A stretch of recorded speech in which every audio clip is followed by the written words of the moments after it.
भाइयों और बहनों, जय श्री सीताराम।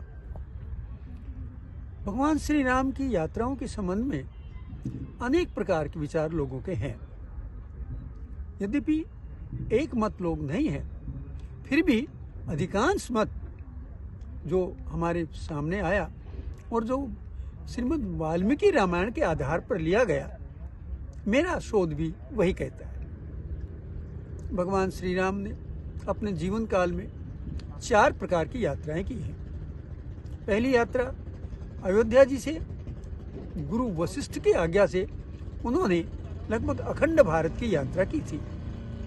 दूसरी यात्रा महर्षि विश्वामित्र के साथ अयोध्या जी से बक्सर होते हुए उनकी यज्ञ की रक्षा करते हुए वो जनकपुर तक गए। वहाँ माँ सीता से उनका विवाह हुआ और फिर वो बारात के साथ वापस आए। तीसरी यात्रा श्री राम की 14 वर्ष की वनवास की यात्रा है।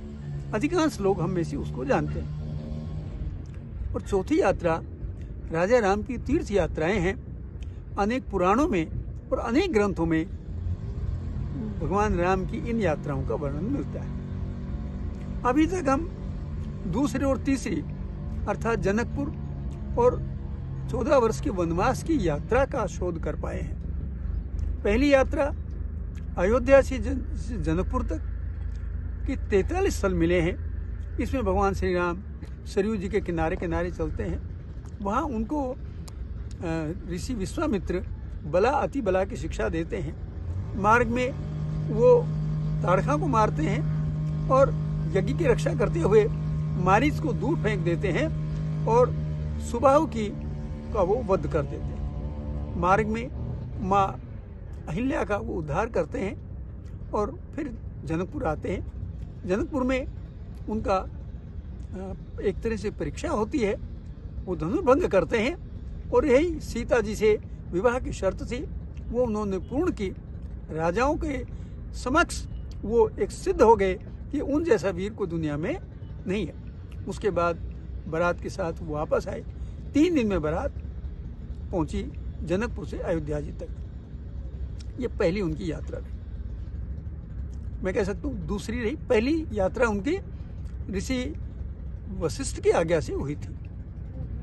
फिर तीसरी यात्रा 14 वर्ष के वनवास की है, जहाँ श्री राम सीता जी के साथ लक्ष्मण जी के साथ दंडक वन घूमते हैं, अनेक राक्षसों का वध करते हैं, अनेक ऋषियों के दर्शन करते हैं और फिर नासिक अर्थात पंचवटी में माँ सीता का हरण हो जाता है और फिर वो जटायु का उद्धार करते हुए सीता माँ की खोज करते हुए मार्ग में कबंध का वध करते हैं और फिर पहुँचते हैं किष्किंधा, जहाँ बाली सुग्रीव की राजधानी थी। वहाँ हनुमान जी के सहयोग से उनको सीता माँ का पता चलता है कि सीता जी कहाँ लंका में हैं और फिर अपनी सेना के साथ वो रामेश्वरम तक जाते हैं। हमने रामेश्वरम तक की यात्रा की है, वहाँ तक का शोध किया है, लेकिन लंका के बारे में अभी हम कुछ नहीं कह सकते।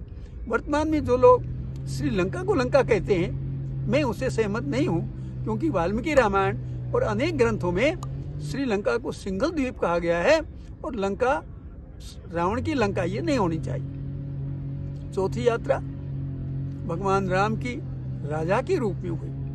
वो 2 बार तो लंका गए हैं। इसी तरह उन्होंने यज्ञ किया था, तो वो जहाँ फिर सीता जी की पुनः परीक्षा हुई और सीता माँ धरती में समाई, उसका वर्णन है। लेकिन उससे पूर्व उन्होंने पुष्पकमान में बैठकर अनेक तीर्थों की यात्रा की है। हमने अभी तक लगभग 50 स्थलों की खोज तो नहीं कर सके उनके, लेकिन हमारे पास सूची है जो शास्त्रों के अनुसार राम जी ने राजा के रूप में यात्राएं की। राम जी की यात्राओं के कारण ही राम जी का रामत्व ठीक से समझा जा सकता है, क्योंकि वाल्मीकि जी ने, गोस्वामी जी ने और अन्य ऋषियों ने भी उनके केवल 14 साल का वर्णन नहीं किया, केवल 4 साल का वर्णन किया है। तो 10 साल में उन्होंने जो किया उसके बारे में यात्रा से ही पता चलता है और यात्रा का पता करने पर पता चलता है कि राम जी का रामत्व कैसा था, कैसा उन्होंने ऋषियों के साथ और वनवासियों के साथ संबंध बनाए, राक्षसों का वध किया। निस्सरहीन करूमहि भुज उठाए पणकीन का एक उन्होंने सूत्र दिया। राम जी की संस्कृति, राम जी का विज्ञान और राम जी का रामत्व उनकी यात्राओं से समझा जा सकता है।